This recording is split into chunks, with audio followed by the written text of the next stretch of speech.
think that's everybody. So hi everyone, good morning, welcome to the Dawn Jail. So the Dawn Jail was in operation for 113 years here in Toronto. It actually only closed in 1977, but it was originally built in the 1800s. So the Dawn Jail is quite a unique prison because it is known as a panopticon-style reform prison. So what exactly does that mean? So a panopticon-style prison was a very common prison design in the 1800s, and it basically had the design that you're seeing here. So this big half circle would have housed the guard area. And the idea would have been that the guard right here in the circle would be able to look around the whole prison and be able to see what everyone was doing. So the idea was that if you never knew when you were being watched, you would always be on your best behavior. And that was kind of the theory of prisons at the time. This is also a reform-style prison, and I'll be real with you, the bar was very low in the 1800s. Really, all that means is that it had a skylight, it had a little bit of ventilation, and it had some windows. Again, very rare at the time. So when it first opened, it was actually known as the Prisoner's Palace. This was not a bad place to be locked up in the 1800s. But like I said, it went on until 1977, so it became, as our standards of prisons and living improved, less of a good place to be locked up. So a couple quick interesting facts here. It has obviously been heavily renovated, but if you look here at this sort of narrow doorway, this is the original width of a cell door. So all of these areas that you see that are wall here would have had cells completely lining them like this. And there would have been additional wings that jutted off, right? So, a couple other quick cool features. You'll notice that the walkways are held up with these beautiful wrought iron pieces here that have dragons on them. Nothing was unintentional though. The dragons were actually intended to remind prisoners that they were in the mouth of the justice system. That this is their playground, not yours, so you're expected to be on your best behavior. If you are into ghosts, this building is rumored to be haunted. Neither Bob nor myself have seen a ghost today, but there is rumored to be a female prisoner ghost who has been spotted up on the walkways at night. And I said female prisoner because the Dawn, while it started as an all-male jail, when it opened its west wing at some point about halfway through its run, it did also house female prisoners, which at the time was considered quite unusual to have female and male prisoners sharing the same facilities. They wouldn't have been at them at the same time, but they would have been on the same grounds, which was considered unusual. Your tour today is going to take you to the preserved cells. You'll see the gallows, you'll see the void gang window, a lot of really cool stuff. Welcome to the cells. The building would have been filled with cells like this. Most have been converted to office space now, but these ones have been saved, so you get a feeling of what the cells would look like.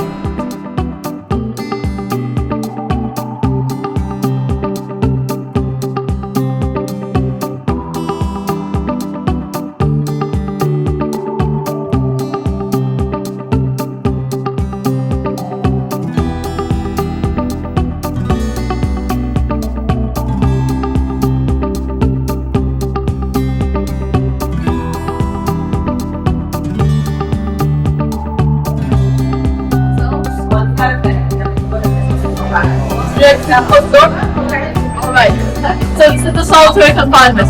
Inmates would be in here for up to 3 days for misbehavior. They would only have a bed, a bucket, and get fed 3 times a day, otherwise the door is staying closed. You guys can go over and look around, or I can lock you guys in here for a second. A bucket, yes. Yeah, lock me up. Was it ever? Wow, it's dark. Never installed plumbing. There's one small crack within the door that lets a tiny bit of light, otherwise that is all the light you get. Sorry? There's like a small hole in the door that goes under the tiniest bit of light. That was the only light they got. Dark in there. So here, these are old cells. They've been renovated and now they're being used as offices for the hospital. Wow. Okay. These ones are just brick walls, but upstairs there can be some with frosted glass. Okay.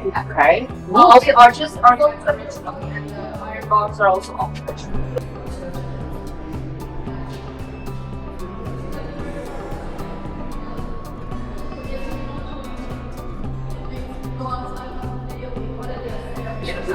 So this used to be the kitchen area apparently where the place was running. So I think just cooking here. And at least in the early days they made the exact same 2 meals that we ate. It would be bread and water for breakfast, soup for lunch, not a very filling soup, and porridge for dinner. That's all I would get.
crowded, so I'm going to tell you about a room and then give you a chance to go in it. In this room over here is where you have the gallows. That is the place where they would hang people. It was originally outside, but in 1905 they did it inside. So when you walk in, you have to imagine there was a wooden floor, there were wooden beams on the wall, and then the noose. A little over 30 men were executed here, including the last two in Canada in 1962. They would have come just up the hall, get their last rites, and go in. So it is a bit of a kind and more private experience. However, hangings are still very hard to do. It's one of the reasons you don't really want to do them anymore.